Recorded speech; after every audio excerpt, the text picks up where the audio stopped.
Bonsoir à tous et bienvenue dans ce webinaire du CHEM. Je suis accompagnée de Loïc Menviel qui va se présenter. Alors, ce soir, on a la chance de l'avoir comme expert sur le sujet des défis numériques et de la santé. Vous êtes très nombreux à être des professionnels de santé présents ce soir, donc il va répondre à plusieurs de vos questions. Pour ceux qui nous découvrent, qui découvrent le CHEM ce soir et qui ne nous connaissent pas du tout, nous sommes un organisme de formation dédié uniquement aux professionnels de santé. On propose des formations en présentiel, en classe virtuelle et en e-learning sur toute la France et à La Réunion. Vous pouvez consulter toutes nos formations sur notre site chem-santé.fr. On a plus de 150 experts métiers sur des thématiques différentes pour les pharmaciens, les podologues, les kinésithérapeutes, les infirmières, les sages-femmes. On a aussi une école pour les assistants médicaux.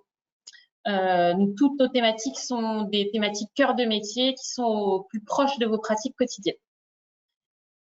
Pour que la soirée soit le plus interactive possible, ce qu'on vous propose, c'est d'ouvrir l'onglet chat que vous verrez sur la droite ou sur la gauche de votre écran.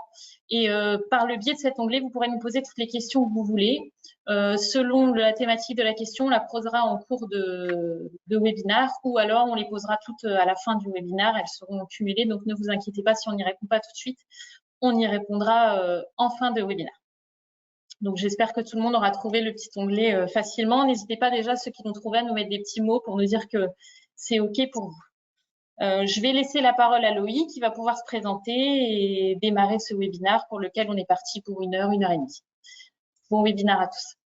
Merci beaucoup. Merci pour l'invitation. Très honoré en tout cas de pouvoir introduire un certain nombre de concepts qui vont contribuer à modifier le nouveau visage de la santé. Mais juste avant, je vous propose bien évidemment de me présenter. Moi, je suis enseignant-chercheur à l'EDEC, qui est une école de management, historiquement en tout cas basée sur le nord de la France, une vieille institution créée il y a plus de 110 ans et qui progressivement en tout cas s'est étendue sur Paris, sur Nice, mais également aussi à l'international, à Londres et à Singapour. Nous avons créé depuis quelque temps une chaire de recherche traitant des thématiques relatives à l'innovation en santé, collaboration avec notamment le laboratoire pharmaceutique, biopharmaceutique américain Bristol-Myers Squibb. Et cette recherche qui est produite est une recherche libre et indépendante et qui nous permet de plonger directement sur ces thématiques passionnantes que constituent les nouveaux changements et les nouveaux défis relatifs à la santé connectée. Donc, j'ai le plaisir d'être titulaire de cette chaire de recherche avec des équipes multiculturelles qui nous permettent d'apporter aussi des dimensions et des visions assez intéressantes dans les approches et dans les techniques entre différents pays quant à l'usage de ces solutions en santé connectée. Alors, sans plus attendre, je vous propose de descendre un petit peu plus vite dans le vif du sujet. Et avant de parler de santé connectée, je vais vous inviter en tout cas à prendre du recul sur l'évolution de nos environnements ou sur plus exactement les différentes révolutions auxquelles nous avons été confrontés. Il y a en tout cas quelques siècles en arrière, nous avons vécu cette première révolution industrielle, notamment en tout cas poussée par les machines à vapeur et qui a permis de changer la donne en matière de production mécanique. Un siècle plus tard, en 1870, la seconde révolution industrielle, notamment ici soutenue par l'électricité et également l'intégration des énergies fossiles, permettent de contribuer à cette logique de production de masse, de façon en tout cas beaucoup plus significative. Et puis la troisième révolution industrielle, qui milieu de la seconde partie, en tout cas début de seconde partie du XXe siècle, a contribué ici, grâce aux techniques informatiques, de pouvoir proposer des éléments automatisés de façon extrêmement rapide et extrêmement soutenue. L'illustration, par exemple, des chaînes de montage dans le domaine automobile en constitue l'un des prototypes même, favorisant en tout cas l'émergence de ces types de modèles utilisant massivement, bien évidemment, la robotisation en guise d'automatisation. Et puis, la quatrième révolution industrielle à laquelle nous faisons face, celle que nous traversons, celle que nous vivons, on parle beaucoup aujourd'hui d'Internet des objets. On parle beaucoup d'intelligence artificielle. On verra ensemble en tout cas de quoi il en retourne exactement. On parle beaucoup de cloud computing, cette capacité à pouvoir héberger des informations stockées par tout un tas d'acteurs aujourd'hui devenus incontournables de ces écosystèmes, et puis de big data, toutes les traces, toutes les informations que nous pouvons laisser. Tous ces éléments-là concourent à accélérer un nouveau modèle qui contribue à cette 4e révolution industrielle. Certains parlent parfois même de nouvelles relations, robots, machines, individus, qui contribuera en fait très certainement à cette 5e révolution industrielle. Mais avant de partir sur cette étape, soyons clairs, cette période que nous vivons est à l'origine, bien évidemment, de modifications extrêmement profondes. On le voit dans notre quotidien en tant qu'individu, en tant que consommateur, en tant que citoyen, mais lorsqu'on le met en perspective aussi dans le domaine de la santé, il n'est pas rare de voir aujourd'hui des patients de plus en plus connectés, quelles que soient les pathologies, mais notamment dans le diabète, de pouvoir utiliser pour les acteurs issus du secteur biopharmaceutique, d'utiliser habilement l'intelligence artificielle, mais qui, soyons clairs, constitue juste un ensemble très global qui va nous permettre de plonger plus exactement sur l'usage du deep learning ou du machine learning, c'est-à-dire ici des processus beaucoup plus élaborés pour pouvoir mieux comprendre, prédire, améliorer les solutions relatives à la compréhension de pathologies ou d'évolution, en tout cas de modèles de santé spécifiques. On voit bien qu'ici, que dans cette approche, dans notre modèle, en tant qu'individu, sans rentrer directement dans la santé, nous avons fait face à des révolutions extrêmement importantes. Et donc, la question serait de se dire, est-ce que le secteur de la santé est un secteur qui a été épargné? La réponse est définitivement non. Mais avant en fait, de rentrer un peu plus en détail, je vous invite ici plutôt à nous tourner aussi sur l'évolution de nos usages, l'évolution de nos comportements. On illustre souvent en fait, cette rapidité d'évolution de ces usages numériques par quelques photos.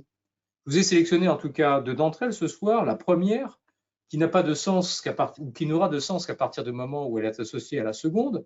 Ici, nous sommes face à une population d'individus qui ne constitue certainement pas une population de geeks, qui constitue ici un certain nombre de pèlerins qui étaient venus voir et saluer le nouveau pape Benoît XVI en 2005. Et ce qui est intéressant, c'est que cette photo, lorsqu'elle est associée à la seconde prise 8 ans plus tard, on voit en fait une apparition de façon extrêmement massive des usages numériques en santé qui font partie de notre quotidien sans aucune question et sans aucun élément qui nous remette en question cette approche. En clair, c'est une nuée massive de cette appropriation de ces outils numériques qui favorise bien évidemment l'émergence de nouveaux modèles. Ces photos parlent d'elles-mêmes et nous interpellent en tout cas sur notre capacité à pouvoir utiliser facilement toutes ces solutions numériques qui font partie de notre quotidien. Pour nous tous réunis ce soir, c'est bien évidemment très clair d'utiliser habilement ces outils. Sauf que, ne soyons pas dupes, c'est peut-être aussi parfois l'arbre qui cache la forêt. Cela veut dire quoi? Cela veut dire tout simplement qu'en France, d'après ici un certain nombre de rapports, et notamment celui de l'INSEE en 2019, en France, vous avez aujourd'hui près de 17% de la population qui souffre d'électronisme, c'est-à-dire ici de la non-capacité que puissent avoir les individus, les concitoyens français, à pouvoir comprendre, maîtriser et appréhender favorablement ces outils numériques. Au préalable, en tout cas, et en préparation à ce webinaire, je regardais des données encore plus récentes. Toujours d'après l'INSEE, si on reprend en fait la simple capacité à pouvoir déclarer ses impôts, seuls aujourd'hui 60% des Français sont en mesure de le faire directement par l'outil numérique. 60%, vous l'aurez compris, 40% en tout cas des Français ne sont pas en mesure de pouvoir facilement utiliser habilement ces types d'outils. Alors, derrière tout ça, cela pose aussi un certain nombre de questions. On parle aujourd'hui ici de données qui sont uniquement reliées à un quotidien non issu du domaine médical, mais lorsqu'il est associé bien évidemment à la santé, cela posera en fait un certain nombre de questionnements de la capacité d'accéder à ces outils, mais plus exactement aussi à les comprendre. Alors, on va en tout cas vous faire participer, vous interroger ici sur la vision que puissent avoir les Français et plus exactement quel est le pourcentage selon vous de la population française qui déclare avoir un niveau suffisant d'informations sur la santé connectée qui nous réunit ce soir. Ces informations sont issues bien évidemment du baromètre EDEC, Ipsos et Bristol-Myers Squibb qui a été réalisé fin 2022 et qui vont nous permettre de discuter et d'introduire progressivement ici un certain nombre de données spécifiquement en tout cas adaptées à ces différents challenges. Alors, ce qu'on vous propose, c'est de bien regarder vos écrans. Un sondage va se lancer. Vous allez pouvoir répondre à la question et ensuite, vous aurez la bonne réponse.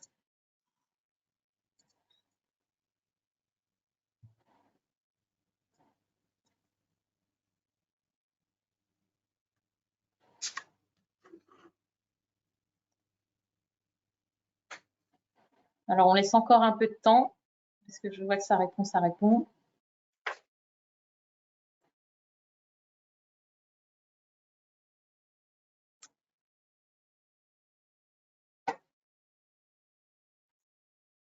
On vous laisse encore un petit peu. Tout le monde n'a pas répondu, donc pour ceux qui auraient quitté leur écran des yeux, vous pouvez y revenir. Il y a la petite question avec la réponse. On va la laisser encore ouverte une vingtaine de secondes.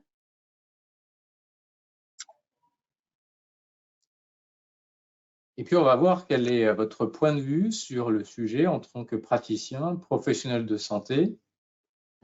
J'insiste là-dessus, en fait, ces données sont des données collectées assez récemment, puisque ce sont des informations qui ont été collectées avec l'Institut Ipsos en collaboration avec Bristol Myers Squibb. Ils nous donnent un éclairage parfois assez même surprenant de l'appréhension et de la connaissance de ces outils numériques. Si on peut peut-être avoir les résultats. Oui, je vais vous les partager. Normalement, ça devrait s'afficher. Donc, on a 7% des personnes qui pensent que 23% est la bonne réponse. 20% pensent qu'on est à 36%. On a un tiers des personnes qui pensent que c'est 41%, pardon, et on a 40% des gens qui pensent que c'est 64%. Alors la réponse, en tout cas, c'est les 20% ici ce soir qui ont répondu favorablement sur l'élément où 36% au final de la population française ont véritablement, déclarent en tout cas avoir une connaissance vis-à-vis de ces outils numériques. Si on prend en fait le problème à l'inverse, aujourd'hui, issu toujours de ce baromètre, eh bien, la santé connectée constitue quand même quelque chose d'assez flou pour bon nombre de Français. Près de 2 tiers en tout cas des Français ne se sentent pas suffisamment informés vis-à-vis de ces outils numériques. 64% de nos concitoyens émettent des questionnements, émettent en tout cas le fait que la santé connectée est quelque chose de flou pour eux. Et surtout, en fait, ces chiffres, si on redescend un tout petit peu plus en profondeur, c'est des tranches et des catégories de population qui sont là aussi largement affectées par cette non-connaissance et non-compréhension de ces outils numériques. La tranche des 45-54 ans, et plus exactement aussi les femmes et les ruraux ou périurbains, eh bien, avec un niveau aussi d'éducation inférieur au bac, sont largement en tout cas mis sur le banc de touche. Et ce qui est malheureusement ici une logique de double, voire de triple peine, c'est que ces personnes en tout cas auraient des difficultés significatives d'accès à ces différents types de soins. Donc ces données en tout cas nous interpellent sur véritablement le fait de balayer peut-être des idées préconçues, de considérer qu'aujourd'hui, en 2023, en France, bon nombre de concitoyens maîtrisent ou ont une compréhension totale de l'ensemble de ces outils numériques. On le retrouve ici sur des données un petit peu plus détaillées sur ces 54%, avec ici très clairement 23% de la population qui appréhende extrêmement mal ces outils numériques et, pardon l'expression, mais une zone un peu ventre mou et assez neutre dans ces résultats. 41% de la population qui, là, en tout cas, ne sait véritablement pas se prononcer. Donc, ce sont véritablement des défis auxquels il va falloir s'atteler pour pouvoir accompagner différemment l'ensemble de nos citoyens sur ces thématiques. Alors, soyons clairs, on fait face bien évidemment à une accélération d'un creuset sociétal. Ce creuset, en tout cas sociétal, existait, je l'illustrerai par ces différentes données au préalable vis-à-vis des données de l'Institut de l'INSEE en 2019. Ce creuset ne fait que s'accroître, bien évidemment, lorsqu'on le met en perspective vis-à-vis du domaine de la santé. Et selon vous, en tout cas, si on vous fait aussi toujours réagir, selon vous, quel est le top 3 des solutions en santé connectée que l'on va utiliser ou que nos concitoyens déclarent utiliser? Alors, on vous relance un petit sondage, donc vous allez pouvoir voter.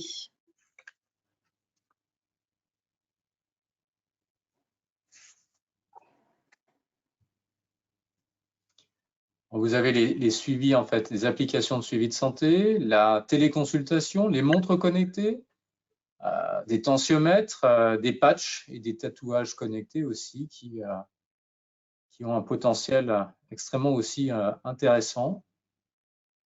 Vous pouvez peut-être nous en dire plus sur les patchs et les tatouages connectés? Ouais. Alors tout ce qui va être patch et tatouage connecté, ce sont des éléments qui vont permettre aussi de favoriser du suivi pour les patients, à la fois pour des patients aussi de type patients atteints de diabète de type 1. Tout à l'heure, j'introduisais aussi le concept des objets connectés en santé dans cette catégorie. On va réintégrer ces éléments-là dans ce type de démarche.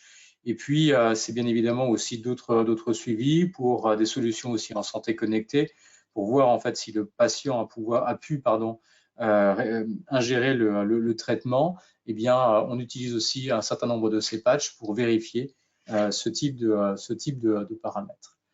D'accord. Dans les réponses, on va clôturer la question et je vais vous partager les réponses. Donc là, normalement, tout le monde doit voir les réponses.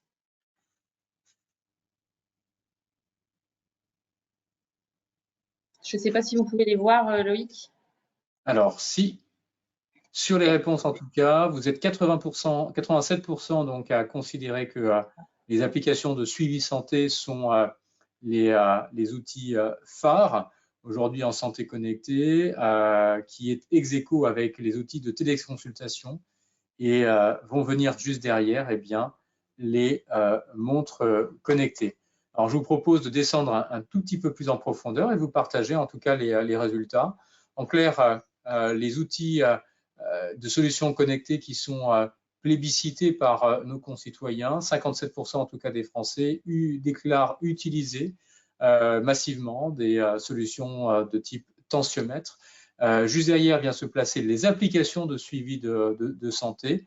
Donc on a en tout cas un tableau assez net sur ces approches. Et puis la téléconsultation, qui certes en fait la téléconsultation qui n'apparaît pas en fait là dans ce sondage, mais la téléconsultation qui avait été fortement plébiscitée durant la période Covid et qui a subi ici un certain nombre de tassements, renouant en tout cas des relations beaucoup plus présentielles entre patients et professionnels de santé. Je profite également pour ce partage d'informations parce qu'à chaque fois, certains de ces diapos sont extrêmement riches. Nous vous donnerons aussi un accès à l'ensemble de ces résultats de ce baromètre pour pouvoir aussi vous donner le loisir d'explorer plus en profondeur ces différents types d'outils.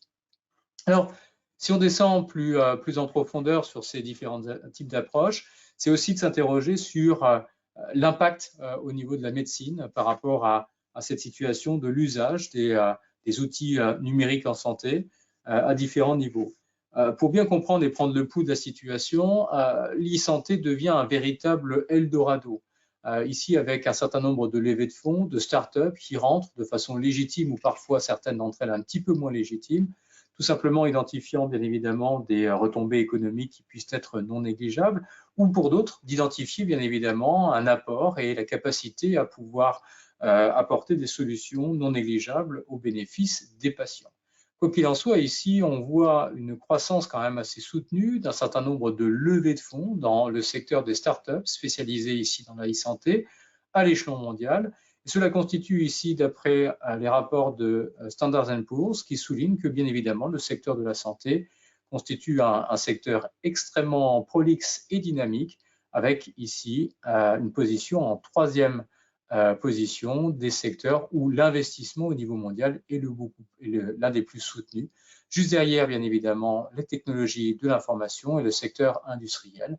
Donc, le secteur de la santé devient en tout cas un secteur non négligeable qui est soutenu par à la fois les investisseurs, les ventures capitalistes, parce qu'il y a aujourd'hui des demandes, des besoins extrêmement massifs. Si on met en perspective aussi vis-à-vis de la démographie, vis-à-vis des nouveaux challenges, c'est aussi la capacité de pouvoir, par l'entremise de tous ces acteurs, tendre à répondre à des problématiques de vieillissement de la population, la capacité en tout cas dans l'équation à essayer de résoudre la réduction des dépenses de santé par la capacité à favoriser le soin à domicile, le suivi à domicile, et aussi des pathologies qui ne vont être que croissantes, notamment des pathologies telles que le diabète et qui vont bénéficier d'un certain nombre de ces solutions en santé connectée. Alors, derrière ce constat, ce qui est assez intéressant, c'est de se dire quelle va être la position des entreprises issues du secteur biopharmaceutique, là où la plupart d'entre elles étaient très centrées sur leur pipeline et sur leur traitement et leurs médicaments. Force est de constater qu'elles seront amenées à devoir revoir leur façon de faire et surtout peut-être leur vision stratégique. C'est-à-dire ici peut-être de considérer que de nouveaux entrants issus non du domaine médical pourraient peut-être potentiellement bousculer les lignes du secteur de la santé et plus exactement aussi la ligne de code qui va devenir probablement un faire-valoir dans l'écosystème du médical. Cela veut dire quoi? Cela veut dire que nous allons devoir faire face à de nouveaux enjeux, de nouveaux entrants, sur lesquels eh bien, je vous propose d'explorer un petit peu plus la situation à laquelle nous sommes confrontés. Nous-mêmes issus dans les écoles de management, lorsque l'on analysait bien évidemment le secteur biopharmaceutique, nous nous contentions de pouvoir comprendre la stratégie des différents compétiteurs, un Roche, un Bristol Myers Squibb, un Novartis, Lilly ou GSK, ne pouvaient être confrontés ou en tout cas concurrencés que par ces acteurs issus de ce même écosystème. Et donc dans ce panorama, nous avions peut-être une vision somme toute très limitée ou qui n'intégrait pas l'évolution éventuelle de nouveaux entrants. Dans ce secteur de la santé, nous connaissons bien évidemment les équipementiers, qu'ils soient GE, Philips, Samsung ou Siemens, qui ont joué et qui jouent aussi un rôle extrêmement important dans le soutien en termes de solutions de dispositifs médicaux ou d'appareillage, de radiologie, notamment pour les principaux grands noms cités ici dans cette diapositive. Mais c'était sans compter sur l'arrivée de nouveaux entrants. Alors, qu'ils sont-ils? Vous l'aurez deviné, bien évidemment, un certain nombre d'acteurs issus du monde de la tech qui viennent et qui tendent à bousculer les règles du jeu du domaine traditionnel de la santé. Alors, l'idée ce soir n'étant pas d'ouvrir un débat qui pourrait être hostile ou houleux, mais de notre rôle de pouvoir prendre du recul, de la force de frappe que tous ces acteurs puissent avoir cette capacité à pouvoir investir de façon beaucoup plus massive et la capacité à pouvoir s'endetter, qui leur donne une force de frappe non négligeable, outre celle, bien évidemment, d'une maîtrise allègrement bien et rondement menée dans cette capacité à traiter l'algorithme et ces outils d'intelligence artificielle sur lesquels nous reviendrons tout à l'heure. Donc, les règles du jeu et les cartes sont rebattues et c'est assez intéressant de voir comment, dans cet écosystème de la santé, ces nouveaux entrants viennent parfois détourner une partie de la valeur ou plus exactement apporter une autre contribution par rapport et comparativement aux acteurs historiques en présence. On reviendra sur le cas d'Amazon, mais également en tout cas des acteurs comme Alphabet avec des capacités à rentrer via des solutions de type Fitbit, avec des acteurs comme Microsoft qui développent tout un tas de solutions, soit dans le stockage, soit dans la capacité à pouvoir apporter des éléments de traitement et de retraitement de l'information qui apportent une plus-value pour tous les acteurs issus de la chaîne de valeur en santé. Alors, ce qui est intéressant, c'est de prendre le cas d'une entreprise que nous connaissons toutes et tous, que nous utilisons probablement au quotidien. En 1996, cette entreprise créée par Jeff Bezos a commencé en tout cas à développer, à innover et à avoir un appétit assez soutenu pour rentrer sur différentes filières. Ce bouquiniste qui venait bousculer et chatouiller les libraires traditionnels ne s'est pas arrêté bien évidemment au domaine de la vente de livres en ligne, mais en tout cas a commencé à rentrer dans de nouvelles sphères. Et de cette démarche aussi de pouvoir rentrer progressivement dans des univers auxquels nous étions loin de l'imaginer, avec la création bien évidemment de solutions telles que Prime, et plus exactement ce soir de nous animer ici dans une réflexion sur le domaine de la santé. Et que, bien évidemment, le domaine du médical n'est pas en reste, proposant en tout cas en direction de ses salariés, dans un premier temps, des solutions qui vont constituer des modèles éprouvés pour leur mettre à disposition des solutions de télémédecine, des modèles qui vont permettre de livrer différemment des médicaments. Alors nous restons bien évidemment sur l'écosystème américain, mais qui est assez intéressant aussi sur la partie de droite, notamment la création de projets de recherche, notamment par le retraitement d'informations, de données, qui vont permettre de donner du sens vis-à-vis de toutes les solutions sur lesquelles Amazon souhaite rentrer.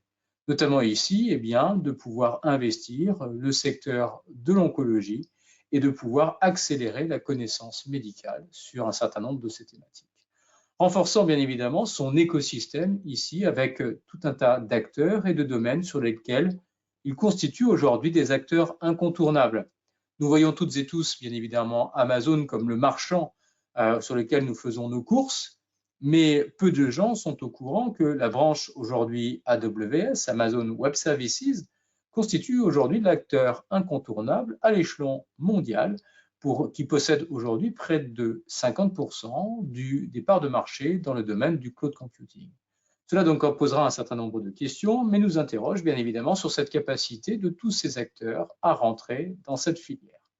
Et au-delà de cette approche, il est intéressant aussi d'identifier cette construction progressive d'un véritable écosystème qui apporte une réponse donnée en direction de ces patients. Alors vous me direz que nous sommes ici dans un univers très particulier, l'univers américain. Oui, mais c'est un élément en tout cas très intéressant, et notamment sur cette branche de recherche clinique et sur ces traitements qui sont faits. Ce qui est intéressant aussi, c'est de pousser la porte des autres acteurs. Et Google n'est pas non plus en reste, parce qu'elle a la capacité de pouvoir développer des logiques d'essais cliniques, et notamment à un moment où la donnée doit être recontextualisée, la donnée doit être porteuse de sens. La capacité à pouvoir développer des essais cliniques en vie réelle devient un véritable challenge.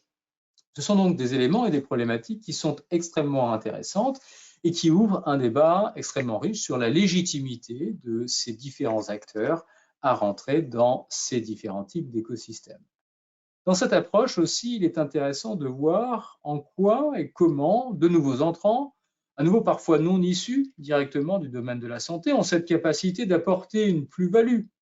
Et même si on aurait tendance, dans un raccourci intellectuel, à considérer que ces acteurs ont peut-être une vision hostile, soyons clairs, ces acteurs aussi apportent véritablement des solutions là où les autres entreprises n'ont pas toujours la capacité à pouvoir tester, à pouvoir innover ou à pouvoir véritablement prendre le temps d'aller explorer des terrains sur lesquels tout un tas d'entreprises s'affranchissent de pouvoir y rentrer. Donc ce sont des enjeux extrêmement importants. Ce rapport ici de CB Insight qui souligne que tout un tas de nouveaux acteurs apportent et vont apporter progressivement une véritable plus-value, à la fois dans les essais cliniques, des solutions auxquelles je faisais référence il y a quelques instants, avec des prototypes gérés par Google, mais pas que, avec la capacité de pouvoir avoir des startups qui apportent bien évidemment des solutions de type jumeaux numériques, qui vont permettre de mieux prédire, de mieux comprendre, de mieux appréhender le moment le plus opportun pour pouvoir proposer un traitement auprès du patient et de réintégrer les spécificités de chaque individu. C'est donc ici des enjeux extrêmement intéressants et extrêmement passionnants de se dire que toutes ces startups et ces entreprises qui sont parfois issues historiquement du domaine du digital non rattaché au médical vont pouvoir apporter une plus-value en direction en tout cas de l'ensemble des acteurs issus de la chaîne de valeur.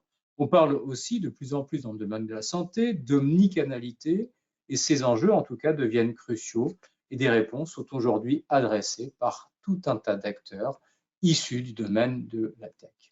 Ce qui est parfois aussi très intéressant, c'est de se dire que certains acteurs auxquels on n'aurait pas du tout tendance à pouvoir référer ou associer au domaine de la santé commencent aussi à apporter une plus-value.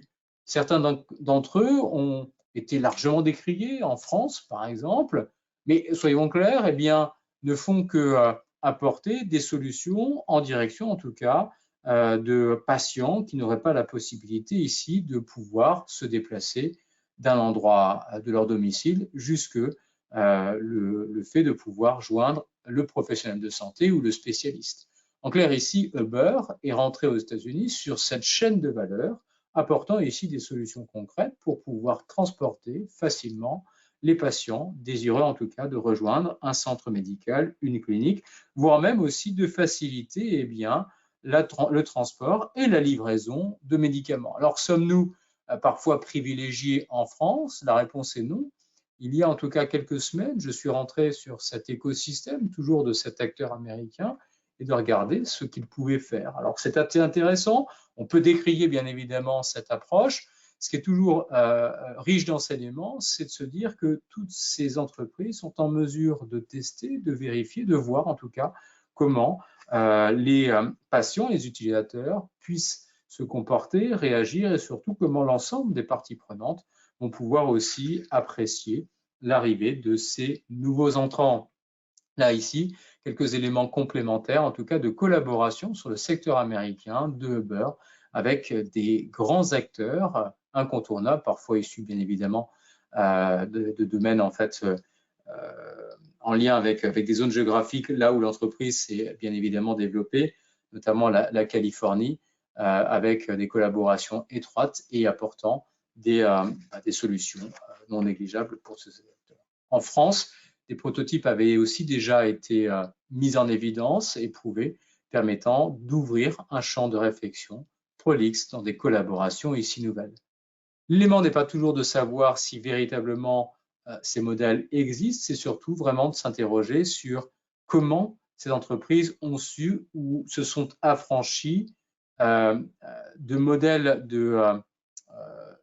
sont en tout cas permises de pouvoir tester et de pouvoir évaluer de nouveaux modèles de réflexion dans ces différents types d'approches. Ce qui est intéressant, c'est un enseignement non négligeable parce que si les entreprises ne sont pas en mesure de tester, une grande partie d'entre elles, en tout cas, feront face peut-être à la disparition ou en tout cas seront mises de côté.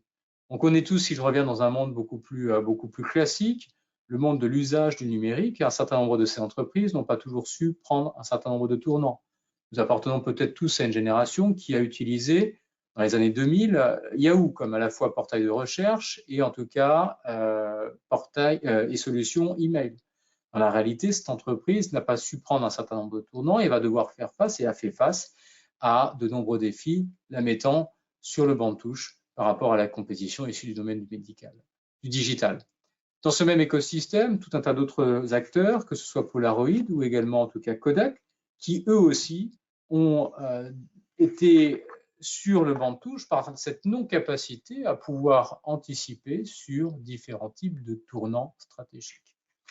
Alors, le nouveau défi auquel nous faisons face, auquel les professionnels de santé vont faire face, et je suis persuadé que certains, vous les avez déjà identifiés, c'est d'avoir de plus en plus aussi même des patients qui vont venir avec des autodiagnostics. On l'avait déjà par l'entremise de moteurs de recherche, somme toute classiques, et qui font partie aujourd'hui de notre paysage en tant qu'internautes. Mais qu'adviendra-t-il, bien évidemment, de la posture des professionnels de santé face à un patient qui aura passé au crible des premiers symptômes pour pouvoir s'auto-diagnostiquer via un chatbot, via en tout cas des solutions de type ChatGPT, ou peu importe le nom qui va être associé. Cela, en tout cas, nous interroge sur le rôle et bon nombre aussi de collègues ou d'amis qui sont dans l'écosystème de la santé sont déjà confrontés, notamment des radiologues qui ont des patients qui viennent, après en tout cas avoir passé au screening le diagnostic qui a été prononcé, eh bien, de revenir en consultation avec des informations produites par ChatGPT. Alors, c'est un débat sur lequel on pourrait ne pas arriver à la fin, mais c'est intéressant de se poser la question sur la position et le rôle du professionnel de santé pour éduquer et faire prendre conscience peut-être des méandres que ces outils numériques puissent proposer. Même si tous ces éléments-là sont nouveaux, je vais être honnête ce soir avec vous, dans la réalité, en fait, quand on descend un petit peu plus en profondeur et derrière ces outils de ChatGPT, nous sommes bien évidemment sur l'émergence et l'accélération de l'intégration de ces outils informatiques, et notamment de l'intelligence artificielle. Différents articles ont déjà été publiés dès les années 80, soulignant les raz-de-marée auxquels nous serions confrontés, quasiment en tout cas 30 ans avant les premiers articles de la revue Harvard Business Review qui mettaient en évidence et qui confirment ces mêmes pronostics et ces mêmes évolutions de modifications drastiques de tout un tas de professions. À ce titre, bien évidemment, les médecins, les professionnels de santé, aux côtés d'avocats et aux côtés d'autres professions, seront sujets à des modifications massives de leur quotidien et de leur façon d'exercer l'exercice à la fois de la médecine et la pratique, en tout cas, de leur art de façon plus globale. Donc, c'est véritablement très intéressant de se dire comment nous allons devoir, en tout cas, faire face ou plutôt accompagner ces patients. Car faire face serait là aussi dénigrer la puissance et les bénéfices de l'ensemble de ces types d'outils. Soyons clairs, si on procède ici à une analyse de la littérature, au travers en tout cas des grandes revues, par le processus en fait de peer evaluation dans les revues de type Nature. Beaucoup en fait d'articles aujourd'hui démontrent la capacité et l'apport de l'intelligence artificielle pour pouvoir apporter des réponses ou tendre en tout cas à apporter des réponses qui vont permettre de faire évoluer la connaissance et la science au sens large du terme.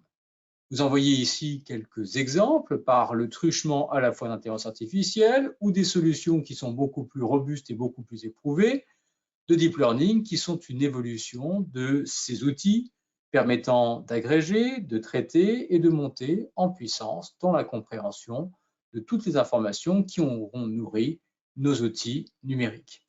Toute cette logique démontre bien évidemment cette capacité et notamment ici la mainmise de certains de ces acteurs qui publient un certain nombre de données dans l'exploitation de solutions de type intelligence artificielle DeepMind pour pouvoir résoudre des problèmes scientifiques robustes sur lesquels peu de scientifiques, somme toute classiques ou non augmentés, n'ont pu directement en tout cas répondre. Donc opposer en tout cas un modèle serait peut-être une erreur ou un biais de lecture dans cette évolution et dans cette transformation du secteur de la santé. Alors se pose aussi plus largement l'acceptation des concitoyens vis-à-vis de ces outils numériques, et bien qu'on identifie des bénéfices quant à l'utilisation de ces solutions en santé connectée, près de 1 Français sur 2 souligne que bien évidemment, cette santé connectée, même s'il serait prêt à l'utiliser, eh bien cela pourrait et se doit se faire sous réserve d'un certain nombre de logiques, de conditions qui vont être associées sécurisation de ces données, à la capacité de limiter l'accès à ces données de santé en direction de certains types d'acteurs et de certains types de parties prenantes. Et bien, on va vous faire à nouveau participer. Selon vous, quelles sont les 3 principales craintes que les Français puissent avoir vis-à-vis de l'usage de ces solutions en santé connectée? Alors, on relance une petite question. Vous allez pouvoir y répondre sur vos différents écrans et choisir les 3 principales craintes qui vous paraissent les plus importantes.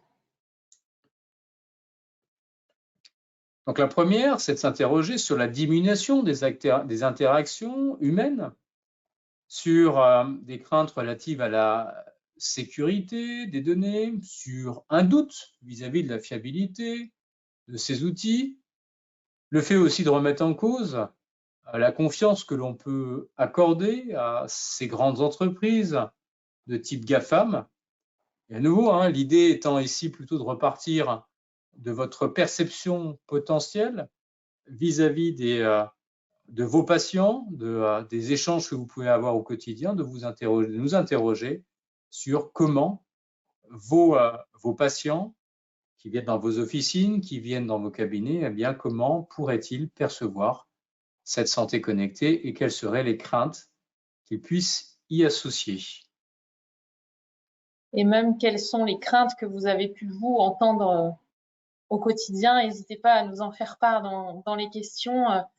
On pourra les remonter aussi et les évoquer pour en rediscuter si jamais parfois ça vous est arrivé de croiser des patients qui vous ont parlé de ces sujets-là. Alors, je vais partager les résultats.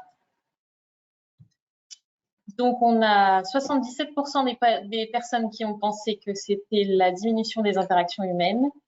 Je prends les 3 grands. 92% sur les craintes relatives à la sécurité des données et 62% sur le manque de fiabilité des données.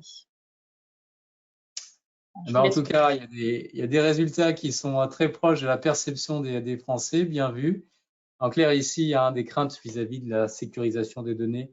En fait, la sécurisation informatique est un enjeu extrêmement important. On dit toujours, lorsqu'on travaille sur les enjeux de cybersécurité, il y a 2 types d'entreprises. Les entreprises qui savent qu'ils se sont fait hacker et puis les entreprises qui ne savent pas qu'elles se sont fait hacker.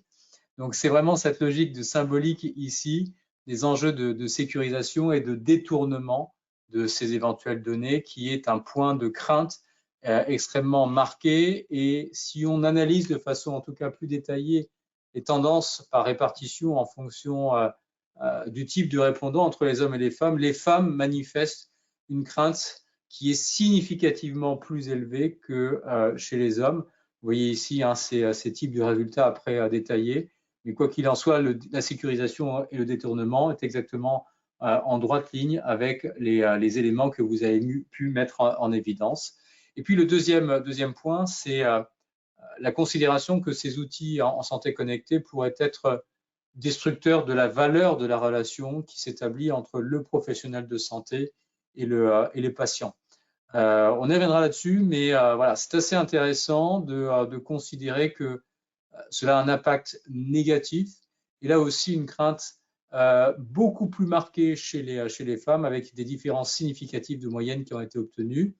Et un élément que vous n'avez pas forcément directement mis en évidence en troisième position, puisque en troisième position, vous avez fait état du manque de fiabilité.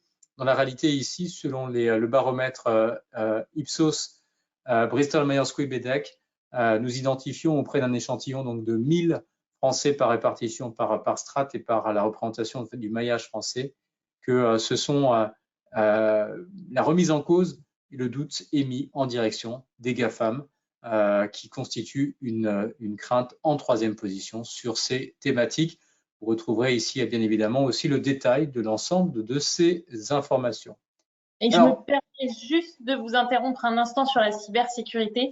On a eu un webinaire il y a quelques mois de ça que vous pouvez retrouver en replay sur le site événement.chem-santé.fr qui concernait la cybersécurité dédiée uniquement aux professionnels de santé. Donc, vous pourrez aussi le re-regarder et y trouver certainement des réponses qui feront écho à ce que Loïc est en train de vous expliquer. Et si je vous invite cette fois-ci en seconde partie à descendre encore un petit peu plus sur ces évolutions de cette santé numérique, aujourd'hui elle est très souvent définie autour de 4P, de cette médecine prédictive, préventive, personnalisée, participative.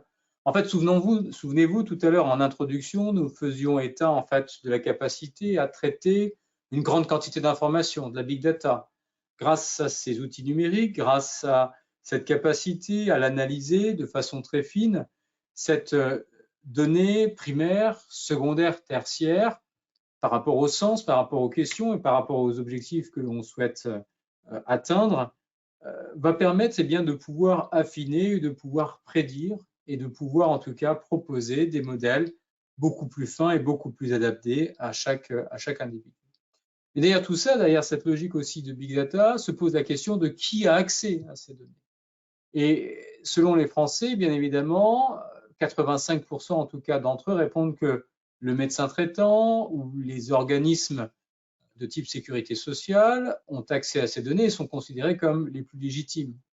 Et puis, on a, si on creuse ici l'information, eh bien une minorité pense que les entreprises pharmaceutiques et les GAFAM peuvent y avoir accès.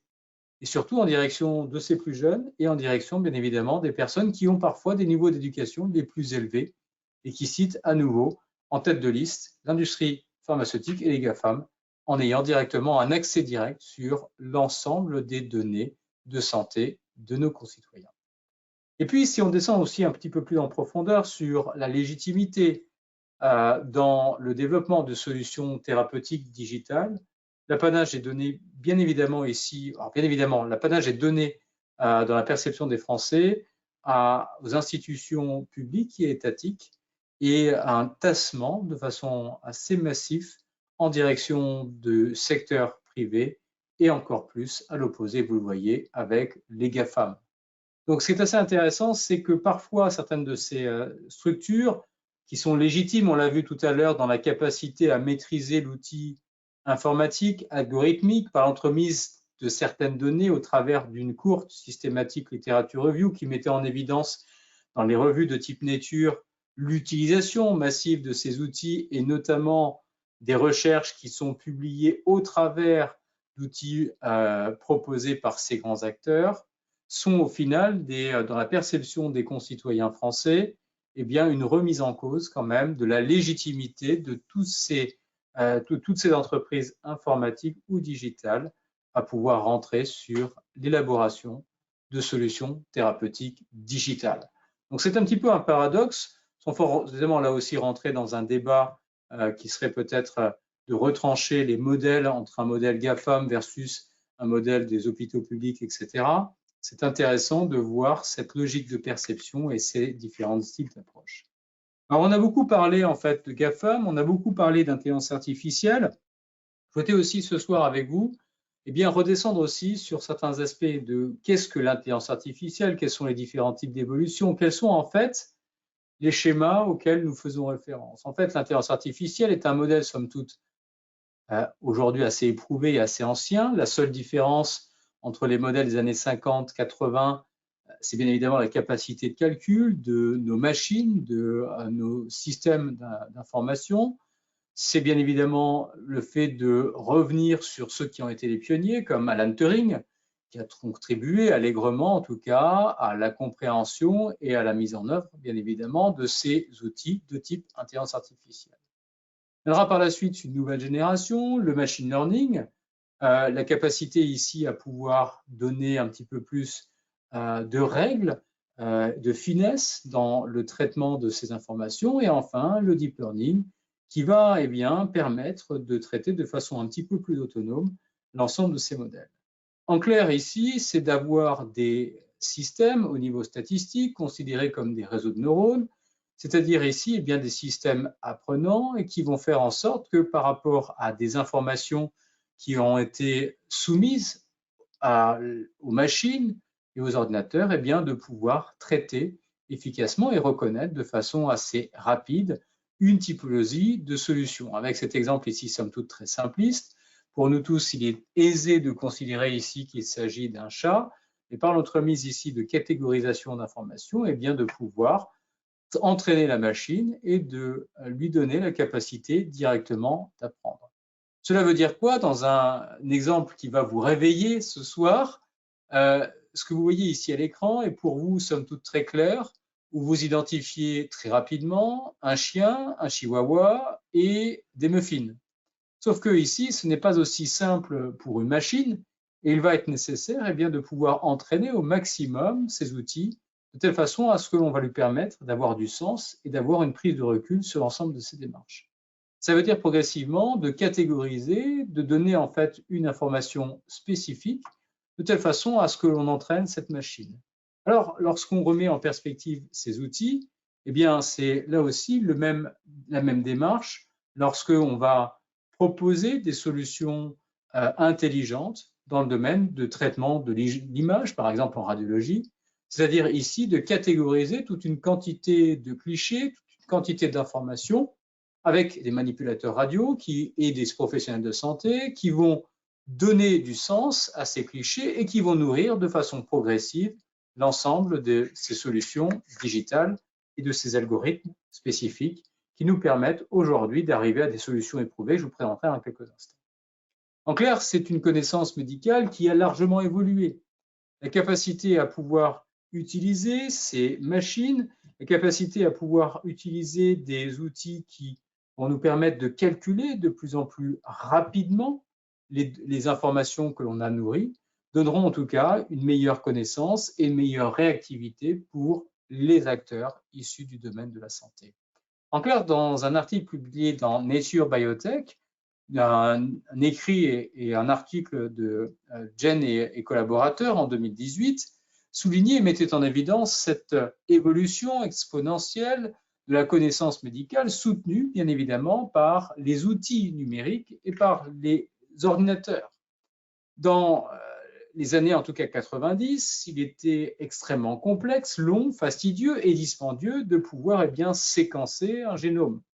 Vous en voyez ici quelques données. En 1990, la première génération destinée à un séquençage d'un génome mettait en évidence ici des coûts totalement prohibitifs avec une durée de traitement qui avoisinait les 13 ans. Progressivement, la seconde génération nous a permis de pouvoir réduire le temps passé à traiter et séquencer ce génome et pour des coûts qui vont être divisés par 10 000 par rapport à l'investissement financier qui va être dédié. Enfin, la dernière génération, la troisième génération, en l'espace ici d'une trentaine de minutes, et toujours le même montant, la capacité de pouvoir séquencer ces génomes. En clair, tous ces outils contribuent à accélérer la compréhension, la connaissance. Et là aussi, lorsqu'on analyse massivement les publications et l'exploitation de ces outils numériques, force est de constater que bon nombre d'articles de recherche qui sont publiés aujourd'hui dans des revues et sortis et accessibles dans des librairies de type PubMed, dans des bases de données de type PubMed, démontrent cette croissance exponentielle de ces outils numériques dans les essais cliniques, la recherche médicale, et apportent une véritable plus-value pour l'ensemble des professionnels de santé en direction, bien évidemment, ici de la recherche fondamentale en médecine, pour la compréhension des différentes pathologies, mais également aussi pour un secteur qui va faire face à des défis extrêmement massifs, le radiologue, qui va être de plus en plus assisté par cette intelligence artificielle pour pouvoir aider et mieux traiter l'information auquel il va être soumis. On voit donc l'apparition de ces nouveaux supercalculateurs. Pour en donner quelques illustrations, Watson, qui est peut-être la deuxième génération de ce que nous avons connu il y a quelques années. Dans les années 96, nous avions tous assisté de façon frénétique au combat de l'homme contre la machine, d'un Garry Kasparov contre Deep Blue, où nous mettions en tout cas en doute la capacité des machines à pouvoir prendre dessus sur l'homme. Aujourd'hui, Watson, nouvelle génération, ou plus exactement le fils de Deep Blue, contribue ici à apporter des solutions riches d'enseignement dans cette capacité à traiter, à aider et à analyser toute une quantité d'informations numériques. De même, toujours par ce même acteur, IBM, cette capacité à pouvoir prédire, à pouvoir traiter des informations avec une anticipation 24 heures à l'avance sur des paramètres et sur des changements de paramètres vitaux, notamment ici dans des cas de test pour les enfants sur la pédiatrie. Donc ce sont des éléments où, bien évidemment, l'intelligence artificielle contribue allègrement à pouvoir changer la donne et à aider les diagnostics. Toujours dans cette même logique, j'utilisais tout à l'heure quelques articles issus de Nature où on mettait en évidence les solutions de type DeepMind, qui est une solution d'intelligence artificielle travaillée par Google. Eh bien, ces outils, en tout cas, aident allègrement à traiter durant la période Covid l'identification et la compréhension très rapide de l'évolution de cette pathologie, ici par des clichés qui donnent une illustration de lecture très rapide et pour pouvoir traiter massivement l'ensemble de ces clichés. Donc ces solutions sont largement éprouvées et ce sont des éléments aujourd'hui que l'on retrouve allègrement aussi dans la détection de mélanomes où l'évolution permet la prise de clichés permet très rapidement de mesurer l'évolution, là où le meilleur praticien peut-être n'aurait pas toujours la capacité d'avoir cette finesse d'analyse. L'idée n'étant certainement pas donc d'opposer un modèle, mais plutôt de donner du sens dans l'exploitation de cet outil informatique pour pouvoir favoriser l'empowerment du professionnel de santé quant à l'utilisation de ces outils. Et donc de créer pour certains acteurs dans le domaine dermatologique, eh bien de pouvoir créer des solutions et des applications qui vont donner la capacité aux patients de pouvoir lire rapidement ces grains de beauté et donc donner du sens par rapport à une évolution et donc rapidement de proposer une prise en charge vis-à-vis de ce type de cas de figure. Alors là où peut-être certains auraient encore des doutes, je vous renvoie vers une dernière étude dans le US National Library of Medicine, un article publié en 2022, mettait en évidence en tout cas une analyse comparative entre le diagnostic qui est opéré en oncologie, le diagnostic qui est opéré par des professionnels de santé sur 3 typologies d'individus, des jeunes professionnels de santé, des personnes qui sont en tout cas un petit peu plus matures dans leur exercice de leur profession, et puis des véritables experts. Et ce qui est intéressant, c'est d'identifier que ces analyses, où on voit ici l'opposition de l'humain, je vais vous passer ici les résultats vis-à-vis de l'utilisation des systèmes d'intelligence artificielle ici de réseaux de neurones qui vont permettre peut-être d'identifier des différences significatives de résultats obtenus entre les deux populations, enfin les deux outils ici étudiés. En clair, nous avons ici des différences significatives de moyenne entre les débutants et les personnes un petit peu plus avancées dans l'exercice de la médecine, une opposition et une différence significative assez tranchée entre l'humain et la machine. Et c'est sans appel. La valeur ici de la significativité des tests qui ont été mis en évidence démontre qu'il y a bien une différence significative entre les résultats du diagnostic porté par les individus et les solutions de réseaux de neurones qui sont exploitées en intelligence artificielle pour pouvoir procéder au diagnostic médical, notamment ici dans des traitements en oncologie. Cela veut dire quoi? Cela veut dire que sur ces deux premiers cas de figure, l'exploitation et l'utilisation de solutions d'intelligence artificielle permet bien évidemment de réduire la variance des résultats obtenus, une homogénéité beaucoup plus marquée, mais aussi en tout cas des résultats de meilleure qualité.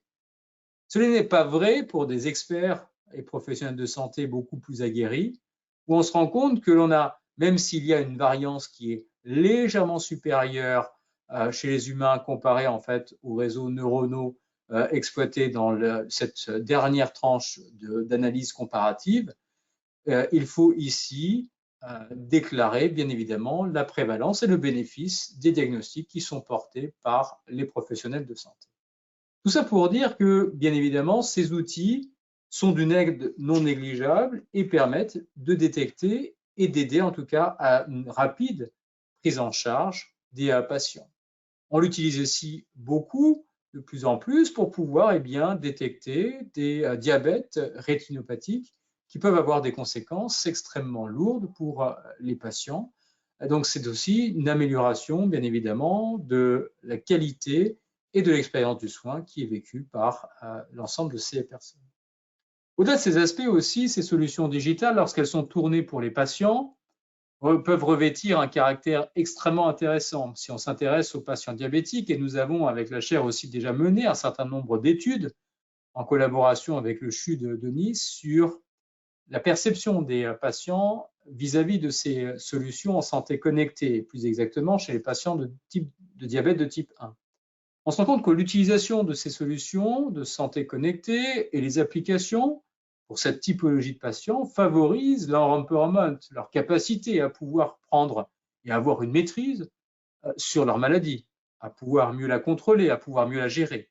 Et au-delà de cet aspect, des éléments qui sont extrêmement intéressants, c'est-à-dire ici, qui favorisent en tout cas un lien direct entre l'empowerment et la compliance. C'est-à-dire ici, le fait de véritablement suivre les recommandations qui sont prescrites et proposées par le professionnel de santé. Des bénéfices non négligeables lorsque l'on sait qu'à l'échelon français, la non-observance thérapeutique est liée quand même à des dépenses de santé non négligeables, c'est-à-dire près de 9 milliards d'euros par an de gaspillage, d'hospitalisation, parce qu'un patient, ou les patients en tout cas, ne suivent pas bien évidemment le traitement, font des doubles doses ou en tout cas favorisent des risques accrus pour leur santé. Donc ce sont des éléments extrêmement intéressants et ces solutions aussi sont utilisées dans différents types de domaines pour pouvoir aussi exploiter, utiliser correctement l'ensemble de ces démarches, comprendre l'évolution des diagnostics par l'intelligence artificielle pour détecter rapidement des caries. Et c'est aussi de pouvoir nous interroger, peut-être en conclusion de ce webinaire, de nous interroger sur la perception que vont pouvoir avoir les Français entre ces solutions, votre rôle en tant que professionnel de santé.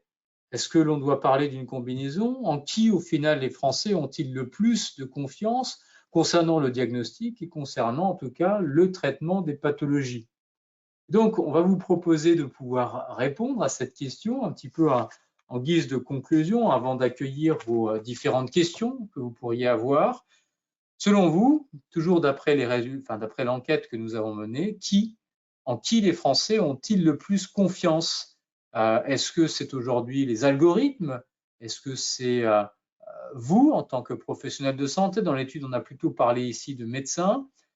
Ou est-ce que c'est bien évidemment ici la combinaison des deux.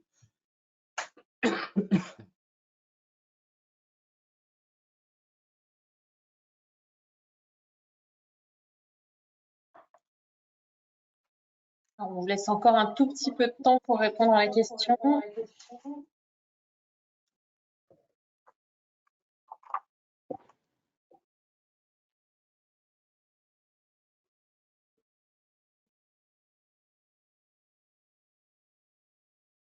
On va clôturer la question et partager les résultats. Alors, 65% d'entre vous pensent que c'est uniquement le médecin et 35% pensent que c'est de la combinaison. Et bien sûr, personne ne pense que les algorithmes seront les vainqueurs. Et en fait, voilà, si on partage les résultats, au final, on termine quand même sur une note plutôt favorable. Tout à l'heure aussi, on a posé des questionnements sur peut-être qui prend le dessus. Est-ce que c'est la machine? Est-ce que c'est l'humain? Est-ce que la machine aussi, l'intelligence artificielle ou les solutions connectées peuvent être à l'origine d'une rupture de la relation entre professionnels de santé et patients? La perception est plutôt favorable quand même de la part des Français en direction de vous tous ce soir qui êtes des professionnels de santé. En clair, vous jouez un rôle extrêmement important aux yeux de nos concitoyens. 76% des 1000 individus qui ont été interrogés considèrent que, bien évidemment, le professionnel de santé joue un rôle extrêmement important et ils ont une confiance beaucoup plus marquée comparativement à l'algorithme seul et comparativement à la combinaison de vous et de l'algorithme. Alors voilà, ça ouvrira aussi probablement un débat, tant à la fois dans le diagnostic et également aussi le traitement des pathologies. Voilà, donc on a en tout cas quelques points d'écart sur le traitement des pathologies avec le fait d'estimer à 3 points d'écart supplémentaires par rapport au diagnostic seul que la combinaison entre vous, professionnels de santé, et l'algorithme va pouvoir apporter une plus-value par rapport à la prise en charge pour les patients. Alors, en termes de conclusion et en termes de limites et perspectives, c'est bien évidemment en tout cas de considérer que l'IA en santé est un outil qui va contribuer à aider au diagnostic, qui va contribuer en tout cas à favoriser des éléments de prédiction. C'est aussi la capacité de pouvoir améliorer la prise en charge, l'efficacité des soins qui va être proposée. Mais tout ceci ne doit pas se faire sans des logiques d'éthique. On parlera beaucoup aussi de logique de souveraineté dans les algorithmes. On parlera aussi de concept d'éthique by design et de privacy by design, c'est-à-dire ici le fait de combiner des enjeux à la fois de respect de la vie privée sans brider les modèles de développement économique aussi des entreprises qui sont à l'origine de ces solutions et puis aussi favoriser la collaboration interdisciplinaire. Tout à l'heure, j'introduisais, quand je parlais des entreprises qui sont parfois non issues du médical, à rentrer dans la chaîne de valeur. Certes, ils ont une plus-value. Cette plus-value sera peut-être aussi avec une plus grande portée et un plus grand sens à partir du moment où on va pouvoir travailler, impliquer toutes les parties prenantes issues de la chaîne de valeur du soin pour pouvoir positionner des solutions qui vont véritablement apporter une plus-value. On avait prévu en tout cas 1 heure, nous sommes quasiment dans le temps imparti. Je vous remercie beaucoup de votre attention en cette soirée très particulière et puis on va vous inviter à accueillir les éventuelles questions, les éventuelles remarques que vous puissiez avoir. Alors, on a eu plusieurs questions. La première, je vais les prendre dans l'ordre parce qu'elle respecte l'ordre de votre topo. Donc, la première, c'est comment éviter l'écueil de l'électronisme vis-à-vis des patients? Alors, moi, j'ai une vision elle n'engage que moi, elle n'engage pas bien évidemment la chaire de recherche, mais bien évidemment l'éducation, le rôle en fait des professionnels de santé va être crucial pour pouvoir donner du sens, faire comprendre que l'outil numérique peut accompagner différemment les patients.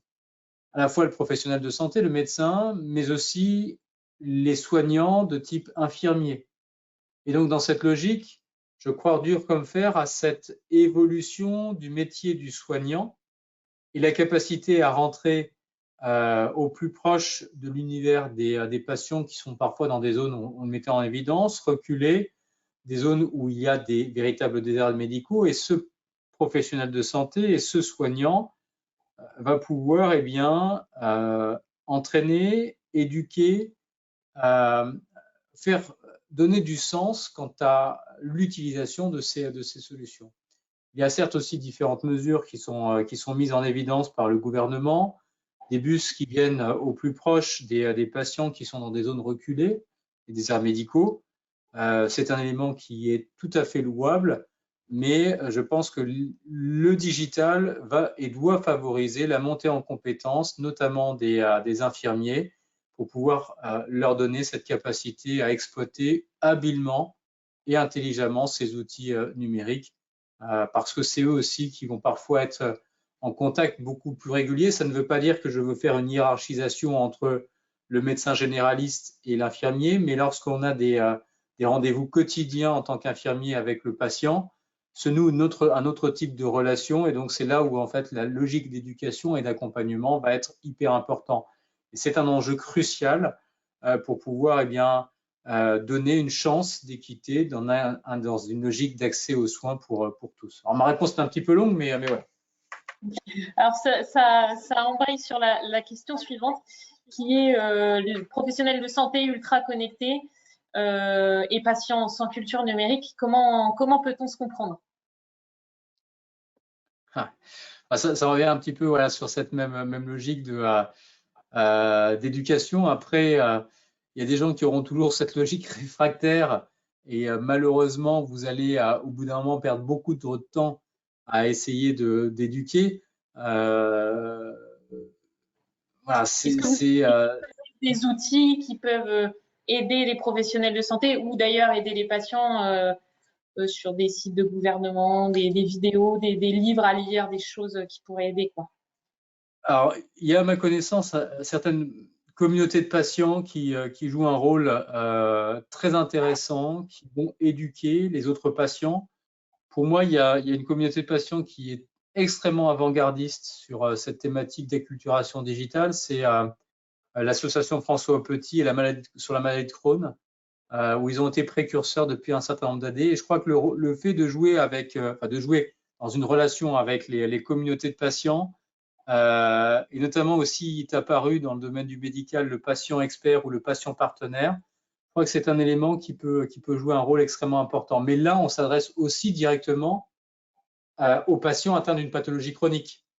Donc, c'est aussi à distinguer, mais c'est un élément qui peut être très intéressant. Et on a vu apparaître en fait des éléments d'entraide, des éléments en fait plus collaboratifs, et le fait de pousser certains réfractaires de ces solutions à aller sur des outils numériques par l'entremise du poids de ces communautés de patients. C'est pour moi un élément bénéfique, et travailler en collaboration avec eux est quelque chose qui est fin et qui donne du sens. Une autre question sur la même dynamique, c'est comment, par exemple, un patient vient me voir, il a eu les résultats de son cancérologue et les images ont été traitées avec de l'intelligence artificielle. Comment répondre à ces questions quand on sait que l'hôpital dans lequel dans lequel est suivi notre patient avec son cancer utilise de l'intelligence artificielle? Quels sont les bons mots et les bonnes choses à pouvoir lui dire pour le rassurer quant au diagnostic? Je pense qu'en fait, l'idée, c'est d'insister sur le fait que cette logique d'intelligence artificielle, elle constitue un support, elle constitue une aide au diagnostic. Derrière tout ça, il y a toujours le médecin et le professionnel de santé, l'expert, qui est là pour valider ou pour invalider. Et là-dessus, c'est de se dire, OK, comme on l'a eu dans d'autres secteurs d'activité, l'outil numérique aide à trier, retraiter, catégoriser une information. Mais au bout de la chaîne, c'est ce professionnel de santé qui doit expliquer que en aucune façon l'intelligence artificielle prend les décisions à sa place. Bien au contraire, elle constitue une aide, elle constitue un élément qui leur transmet des pistes de réflexion et des aides au diagnostic qui va améliorer la prise en charge de ces patients. Donc c'est d'insister en permanence que l'outil numérique n'est pas là pour remplacer le professionnel de santé et que ça n'est pas en fait l'outil numérique qui décide de quelque chose par rapport à un traitement ou par rapport à une orientation spécifique pour la prise en charge d'un patient. C'est un élément qui aide dans le parcours patient, qui aide ce professionnel de santé à trouver la solution la plus efficace, la plus à la pointe. Et c'est ce qu'on voyait tout à l'heure, je ne me suis pas étendu sur le sujet, mais Watson for Oncology est un élément où on identifie en fait les taux de survie par rapport à tout un tas de spécificités d'antécédents et d'éléments d'aide au diagnostic, enfin d'éléments qui sont posés sur un diagnostic qui vont peut-être identifier que sur un cancer du sein, c'est plutôt l'hormonothérapie, c'est plutôt la chimiothérapie, c'est plutôt en fait l'ablation qui va favoriser un taux de survie de tel niveau. Et donc, c'est véritablement cette logique d'aide. Donc, il y a aussi ce type de discours de souligner que nullement ils ne seront, et le professionnel de santé sera remplacé. Au contraire, c'est vraiment en fait un élément qui permet d'analyser de façon la plus fine et la plus scrupuleuse. Alors, ça répond tout à fait à la question suivante qui était, y aura-t-il bientôt que des docteurs Google alimentés par le machine learning? On comprend que c'est non. Eh bien non, et certainement pas, et heureusement que non, parce que en fait, ça redéploie aussi du temps pour pouvoir mieux prendre en charge le patient, pour pouvoir traiter des éléments peut-être plus d'ordre psychologique. Et donc, tout à l'heure, vous aviez mis en fait en plébiscite aussi l'importance de la relation patient-médecin. Je crois que c'est ça aussi, c'est d'aider à renforcer cette relation par le fait de dégager du temps sur d'autres types de tâches. Ouais, donc l'algorithme ne deviendra jamais, c'était aussi la question suivante, remplacer la relation humaine en fait. En tout cas, non, parce que on est aussi dans une étape où on est quand même sur une intelligence artificielle forte. À partir du moment où on arrivera peut-être à une étape d'intelligence artificielle, une intelligence artificielle faible, à partir du moment où on arrivera en fait à une intelligence artificielle forte, c'est-à-dire dotée d'un sens cognitif, dotée en fait de la compréhension d'éléments de finesse, peut-être là, ce questionnement va rebattre les cartes différemment. Mais pour le moment, on n'y est pas encore. Donc, je préférerais dire, dans une vision optimiste, que non, c'est l'humain qui prédomine, même si je vois avec passion quand même ce qui se passe autour de l'exploitation des solutions de type ChatGPT, qui sont là aussi extrêmement riches d'enseignements. De fait, est-ce que vous savez si dans les formations initiales des professionnels de santé, que ce soit médecins, infirmiers, pharmaciens, tous les paramédicaux, ce genre de sujets sont abordés ou pas? Est-ce que vous, par exemple, à l'EDEC, vous faites des interventions dans les villes où vous êtes présents auprès de ces publics-là qui peuvent aussi, du coup, arriver après diplômés avec des outils concrets? Il y a une demande extrêmement forte d'être accompagné sur ces différents types de défis. Il y a une demande de pouvoir aider à poser le diagnostic, de comprendre en fait ces nouvelles règles du jeu. Ça pose véritablement cette question de posture des professionnels de santé vis-à-vis d'un patient qui vient avec une compréhension parfois biaisée de ces outils numériques.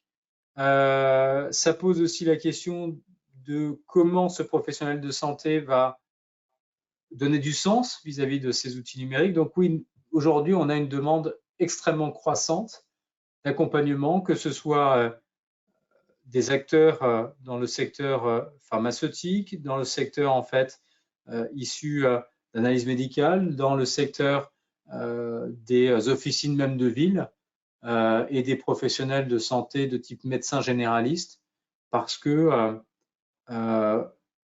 il y a de nouvelles questions qui apparaissent, et donc c'est aussi des questions managériales, c'est des questions en tout cas relationnelles qui s'établissent, et c'est riche d'enseignement, et ça fait partie bien évidemment de ces évolutions de ces écosystèmes.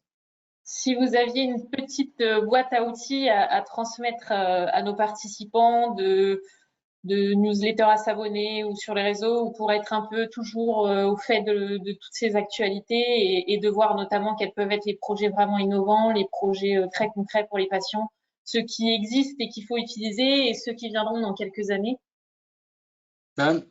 Ce qu'on peut en tout cas faire déjà, c'est de vous donner un accès à ce baromètre que nous avons réalisé. Je vous invite aussi au début de l'année prochaine, puisque nous aurons la deuxième vague de ce baromètre, la perception des Français vis-à-vis des solutions en santé connectée, et puis de pouvoir en tout cas aussi nous suivre pour pouvoir partager, pour pouvoir soulever un certain nombre de questions ou de prendre part à différentes tables rondes que nous organisons ou d'autres débats. Donc, c'est des éléments aussi sur lesquels à la fois je suis ouvert à revenir au sein du CHEM pour pouvoir réaborder d'autres thématiques et puis vous accueillir aussi sur des conférences présentielles si l'opportunité y arrive. Ok, alors on vous remercie tous, tous les participants qui sont restés là ce soir avec nous et qui nous ont transmis leurs questions. Merci beaucoup Louis pour votre présence et votre contenu qui était très intéressant. Vous allez recevoir le lien du replay d'ici quelques jours, donc vous pourrez revoir cette soirée en vidéo. Vous pourrez partager le lien avec vos confrères, consoeurs qui pourraient être intéressés. Et si c'est possible que vous puissiez rester encore une toute petite minute, il y aura une enquête de satisfaction à la fin. Donc, on serait ravis que vous puissiez la remplir. On les lit toutes et on regarde tous les commentaires si vous avez d'autres idées de webinaire.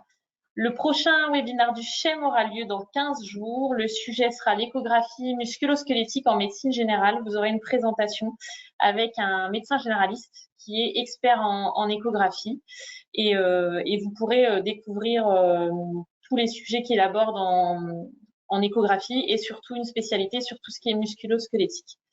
On vous remercie pour votre attention. On espère vous revoir bientôt, que ce soit en formation présentielle, sur un autre webinaire, en classe virtuelle ou sur nos e-learning. N'hésitez pas à les consulter et on aura plaisir à vous y retrouver. Merci à tous. On vous souhaite une agréable soirée et bonne continuation. Merci, excellente soirée. Au revoir.